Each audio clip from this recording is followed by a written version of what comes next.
Make the choice because you're going after your dream and you're going after something you love doing, and just see how it's going to turn out. Hello everyone, and welcome to this episode of the Wow of the World of Work. Those were pretty wow words from Gloria Zhang, the current guest of this episode, where we talk about following your dreams. Now, you can tell by now that this season 2 of the Wow is really opening up the discussion and talking about real stories of people who see their world of work as a world of opportunities, possibilities, where they can pursue multiple interests, including their passions, including their dreams. So let's get to know Gloria a little bit better. And by the way, I met her last year during an IDEO design thinking course. She's based in Singapore. We had never really met before this episode. So I'm extremely grateful to her that she accepted my invitation to share the story on how she's been pivoting, and she moved from a career profession in Diageo to curatorship studies and museum studies in Singapore. Now, before we get to your story, I will briefly introduce you based on my little cheat sheet that I have here. All right, so Gloria, and feel free, by the way, to chime in. So you've worked for the drinks giant Diageo, right, for about a decade or so, across different roles in quality, new product introduction, and supply chain development. Now we have something in common, not so much about the function in the background, but I worked in tobacco. You worked in alcohol. I think it's a match almost made in heaven. Okay, so work for Diageo. Your background, and I was also looking into your LinkedIn. You have a very fascinating background. It's in communications and supply chain management. So you do have a major in journalism and logistics and supply chain management, correct? Okay. And you are now pursuing your passion in museum studies with Nanyang Technological University in Singapore. And I also noticed in your LinkedIn profile, and really to congratulate you on that, you're already putting museum professional. Tell stories of arts and heritage. So that is such an that is a real shift, isn't it? From drinks, supply chain, product innovation to museum curatorship. So tell us a little bit your story. All right, where do you want to start? on how your world of work as well has changed, has evolved throughout the course of your career, of your time, and how that thinking process started to mature in you, right? Because actually many people I talk to, it's never really a one day to the next type of thing. It's usually sedimented, it's until it gets ripe and until it's the right moment to take that jump. So yeah, please tell us a little bit more your story and that pivoting, how that went for you. Sure. I think the pivoting I made in my life is more about an increase the self-awareness and the self-discovery rather than a direct link to the change of the world of work. I think that definitely facilitates the change. But I think it's probably more coming from me inside, facilitated by the outside. So if you look at my background, it is quite diverse, and I still remember the time when I applied for a degree in supply chain, and I have to tell the school why I want to do supply chain because I'm coming from a journalist background. So to backtrack a little bit, I talk about journalism because of family legacy. I've got a couple of editors at home, and I love writing. I love putting pieces together. So when I picked the major, when I was still very young, I actually didn't really think a lot about a major, a subject. I would just feel natural, just get out to it. And everybody in your family seems to be doing that. And I love writing, love kind of speaking to people, finding about their stories, love interviewing people. So I just get onto it.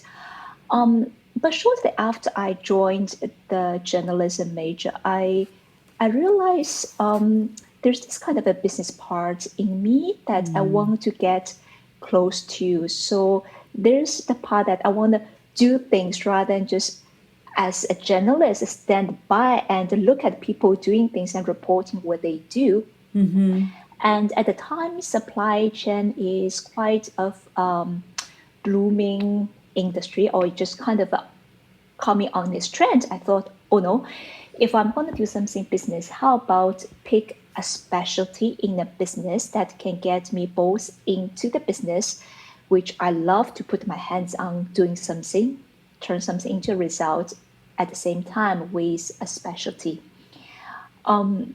That's why how I started kind of a slow pivot into the business world. And I had a fantastic year in the UK. I joined Diageo as a graduate trainee.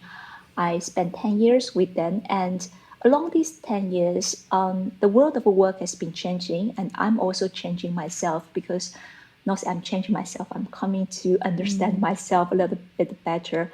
I mean, along the process, I've met so many mentors and coaches. Some of them introduced me to this word called purpose. Yeah, so what is the purpose of the word? And I start to look at my life to say, right, so what is the purpose of me? And I start to think about this question, and it's not an easy question, and I didn't really get the answer that quickly, but it's just something in my back of the mind to say, I really enjoy what I'm doing now, but what am I here for? What I really love doing, what kind of difference I want to make. And then it came and this opportunity came, I think in 2019, I become a volunteer at a local museum. So this volunteer is actually it's a docent volunteering. So basically we guide people through the history gallery there and we tell people the stories of the artifacts they see on the exhibition. And I just realized during my training like how much I really enjoyed standing in front of that artifact and telling people the stories of it so people can have their takeaway and people will connect the dots and people are like, oh, you know what? Oh, there's something new about it, or something I didn't know about it. Oh, there's this interesting aspect about it. Like I was amazed at all these little findings myself when I was researching to work on my paper, paper to put out the tool. And I also enjoy like seeing people's reactions immediately and you see the impact you've been making on people. And then I think at that point of time, it's just, what do we say, when the stars aligned together. When I applied for this course in NTU in that year, COVID has not hit us yet. But the timing is just a totally coincidence. I think it's the change is more a result of a self-discovery along the time in the world of work. And I have to give credit to a lot of, actually to my corporate experience because they really made me aware of something I was never aware before. And they made me become somebody I was not aware I am before. So what you're saying, I think that's actually that resonates a lot, and I think that's also something maybe to pause on for a second because there is so much that the corporate environment gives us and gives people and gives professionals in terms of especially certain type of organizations that invest a lot in people development. They invest a lot in excuse me, in really also assigning people to challenging jobs and projects, and it's through that experience that you also end up growing as an individual and as a professional. And there's sometimes a little bit of an unfair, I would say, critique towards organizations, as much as they have their ups and downs, etc. But definitely they, the real ones, the serious ones when it comes to people development, they provide this very strong foundation of what it means to take responsibility for your actions, take accountability, what it means to work within a team, to be accountable for your results, and also by working with others and through others, the sense of self-realization too. You know, so thanks for mentioning that, because I do think, especially maybe for the younger or the millennials who may be a little bit disillusioned towards certain big corporations, I would say, you know, they're also going through their major changes and transformations as we speak. But there is a very strong basis of development that's provided. Yes, definitely. I think myself benefit a lot from those programs and development, and also just the people you met along the way. Yeah, because sometimes I'm thinking if I never went to that workshop who introduced this purpose to me, I probably never really started to think about what change I what kind of impact I want to leave behind me and what changes I really want to make to the world. So absolutely spot on. I think there's a lot to offer from them. Yeah. And I've seen you've also, so you're based in Singapore, right? But you've also lived in different parts in Europe, in the UK, haven't you? You've also had the Yeah. opportunity to. Mhm. Yeah, so I had my degree in supply chain in the UK, and afterwards, Okay. when I joined Diageo, my first assignment was actually based in Scotland. So I spent a whole year there. And of course, at the time I was young, I loved traveling around Europe and the UK as well. And that really set as a foundation for me to really understand how the business works. Because at the time, even now, I think Scotch is at the heart of what we do over there. So it really gave me a good introduction. And also, in terms of a culture, like how you work with people, how you connect with people from a different culture. And when I moved to Singapore, it's a totally different culture. And in the meanwhile, when I collaborate with people in Southeast Asia, from Philippines or Indonesia, Malaysia, Vietnam, it's also a different, slightly different kind of a ways Yeah. of working. I think from that sense, I benefit a lot of kind of adapting and learning the different ways of working with people, different kinds of people. Yeah, it's a global experience, I would It say. is, but and because I'm fascinated about multicultural aspects, and I've also lived in many different countries, and I was brought up in different cultures. But what's always helped me is looking at what's in common amongst humans. What has your experience been in that perspective? If you look at it in the in your working environment and working experience, what is it that you find, because I believe a lot in bridging as well, while maintaining, of course, you know, the differences, because we are all, thank God, unique and different. But what is that part of the world when, and I'm completely generalizing here when we talk about the big Asia, because that's such a different within it. There's so many different realities. But I was curious because you started mentioning about the Philippines and these other differences, of course, that you have also witnessed. How would you describe that world of work in terms Mm, of how do people see work over there? Is it you know similar to what you've witnessed in the western part, let's say, or is it does it have a different connotation to it? Well, I'd be curious to hear your views. I think when I was in the UK, like work-life balance is very important to people. You never seen people picking on email during a holiday. So a holiday is a holiday, right? So, and you can Yes. see a clear line between work and life. So I've seen my colleagues came into work really early and finish what they need to do today and go home and be with the family, and then they never open their laptop in that sense. I think in, say, in Southeast Asia, as where most of countries are still on the, the curve of Yes. developing the economy and expanding the industrial footprint, etc. Work seems to be a lot more, takes a lot more priority. If I say versus like family or personal life, it takes quite a big weight. So I've seen people like replying emails really late. I've seen people kind of still getting back to your crisis even when they're on holiday. They're working really, really hard. For sure. I think, and also the notion towards work is a bit different. I feel here, including myself, I think work is very important. It takes, don't know, maybe a majority part of my life.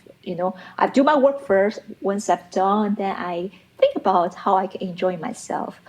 Well, what I noticed in the UK is probably a bit more balanced view of life. Yes, work, part of it, but then there's also family life, there's also me time, there's also other time. So I I can see there's kind of a different notions and how we take work and how important the Yes. work is to us personally, which probably also influenced by the bigger context or the bigger world you are in at the moment. Yeah. Yeah. That's maybe I should do a podcast on that at some stage on the difference. Let's say I would call it almost like work ethics. What I mean by work ethics, it's how you show up in a professional environment. And I tend to think, having worked as well in multinational companies, so global companies, where you have similar expectations, regardless of where that company is based, whether it's in Japan, whether it's in Indonesia, whether it's in China, or whether it's in the US. You have similar standards of expectations and ethics. But it's true. There's a different spark. There's a different drive. There's maybe a different sense of and a duty. I don't know. Maybe that's a strong word that I'm using, but I've sensed that, at least in relation to there's a great sense of respect and even towards work. Without taking that for granted. It's almost like it. I'm using a big word here when I say sacred, but it is. It's more than important. It's something you cherish. It's something you nurture. It's something Yeah. that's. I don't know. That's a bit the sense I've always had when I've traveled for work to Japan, for example, or to Malaysia. Yeah. So, okay, very interesting. So let's. Sorry for that pivoting there. Now I just give you a new idea for the next episode. Yeah, absolutely. All of these conversations lead to more conversations and more conversations. So back to your story, dear Gloria. Back to your story on. So based on what you said, it was more like a self discovery that kind of led you to that different path, right? Yeah, I would say so. Would you like to continue to elaborate on that, or like because it could have when you look into that self-discovery, how come it landed on art, for example, and how come, and on your LinkedIn page, you put a lot of emphasis on this concept of art and heritage. Yeah, I guess um, it just happens. I mean, it sounds a bit romantic. It just happens. I I think the love story, romance. like, It's great. We need more yeah, romance these days. yes, I think the way I was brought up, that there's kind of a tendency to always pre-prepare myself to obtain or acquire certain skills that will be in demand by the world. And as I've been exposed to purpose and I've been thinking about my life, what I'm here for, I think my focus shifted more towards, what kind of service I can actually provide to this world and what I would enjoy being doing. These are big questions. I mean, I also don't know what's the answer. Um, but the thing I was doing, and I think I read this book called Design Your Life, which is very inspiring. That I just went out and tried different things. You go to different seminars and you go to different workshops, you speak to different people. You literally do what I do has been taught to you. You prototype, you test, and you get the feedback, and you try again. So before that, I think I've really just randomly tried a lot of things. I was like, oh, design thing is quite interesting. Graphic design also quite interesting. How about that marketing job? How about the business development? How about I don't know, pharmaceutical or other industry, etc.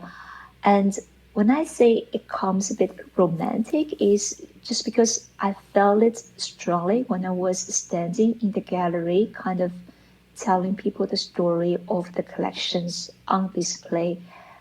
And they're just the moment you feel it's right. Yeah, you don't have a lot of rationalization about it, or you probably don't feel like question it. It just gives you the feel that it feels about right. Okay, let's start with that. So that was the feeling, and then I learned about this degree offered by NTU, the Nanyang Technological University in Singapore, and I spoke to a couple of people. I applied for it, and there, there I am. I mean, yeah, it's just a choice made. I think even now, I think I'm still kind of evolving to see. Oh yeah, I really love a museum, but which parts of the museum do I like better? Do I like the collection better, or do I want to be a curator, or do I want to engage more in the educational and outreach program with the general public, or do I want to do more sponsorship or partnership? I think I'm still constantly in kind of redefining and shaping. I think the change is really the time you feel it's the right thing, and you know it. And I think if it's right for you, we will know it. So that's the romantic feeling I was talking about. And that, I, again, I love the story for many reasons, and mostly because of the sense of discovery. Because based on what I'm hearing you say, it's not like you were born with this thing of art in your head. You said, like, as a child, I would always love to go to museums, or kind of like this has always been my passion or my side hobby or whatever. You have allowed yourself to explore, experiment, meet different people, take part of, right, numerous workshops or situations that expose you to different realities. And then you have that moment of, ta-da, this is what feels right in that gallery. Yeah, exactly as you said, Paula. Wow, I find that really, and it's not only that, it must have been so strong because you've left Diageo. I mean, you've Yes. taken that leap too. It's not like, oh, okay, let me do something in parallel. And so I give you the example when I did my curatorship studies. It was in 2018 here at the University of the Arts in Zurich, and it was evening classes. I did not take that jump of saying, so I was still working and I was doing evening classes for the curatorship studies. In your case, you just jumped over, didn't you? Yeah, and then I think that's when the external world kind of facilitates a little bit. Um, I think yes, it's kind of a romantic finding of, oh, all of a sudden I want to do heritage and museum. But I think before that, it's an intention that you set out. It's like, I want to find out what I really love doing, what I really enjoy doing, what kind of difference I could make on the world or on the people around me. And with that intention, I went out, experiment, and try different things. And then one day, the light bulb came to say, that's the thing I want to do. And I think at the time, it just also happens like that I was reaching like 10 years with Diageo at the time, and intuitively you feel like it's a time to move on. It Yeah. feels like your first chapter of your career has coming to a close, and now you have this light bulb, you know what you want to do next. Now it's a time to start a new chapter. And it's not an easy decision to say, oh, I quit my job and then I take a year out and then do something totally different. I think there's a few consideration I had at the time. One is that I want to do it wholeheartedly because I know if I do it part-timely, I will never be able to dedicate myself to either one, which is unfair to the job I'm doing and unfair to my new love that I discovered. And the second thing is, I think sometimes you will have to close one door to open another door. If I kept the both door opens, I will not push myself further to say how far you can go in this field. You've made up your mind because there'll always be a safety net over there. So whenever I encounter any challenges in my new field, instead of kind of trying to conquer and get around it, I was just like, I have my safety nets and probably just unconsciously move back. So I think the second thought at the time is it is painful and it's not be easy, but I will have to close one door so that in the new door I opened, I can commit it to it. And I guess you need a bit of faith and confidence, not say confidence, the faith to say things will be working out okay. And then if you put your heart on it, it will eventually work out. And when all this coming together, I think life is so short. Sometimes you just have to take the risk and do something different. I think if I didn't make that choice, I would be regretting the time I'm really, really old. When I look back, I probably thought, Gloria, why didn't you just take the risk? I mean, on the other side, what worst can happen? I mean, what the worst can happen? So yeah, so I was like, okay, once in a time that make a choice, not because it's gonna bring you so many other external benefits or economic values or skill upgrade, etc. Make the choice because you're going after your dream and you're going after something you love doing, and just see how it's gonna turn out. Sounds like great advice to me, don't you think? Follow those dreams. It ain't gonna hurt you. If anything, it's gonna make us much, much stronger. So make sure you tune into the second part of my conversation with Gloria Zhang. And until then, take good care.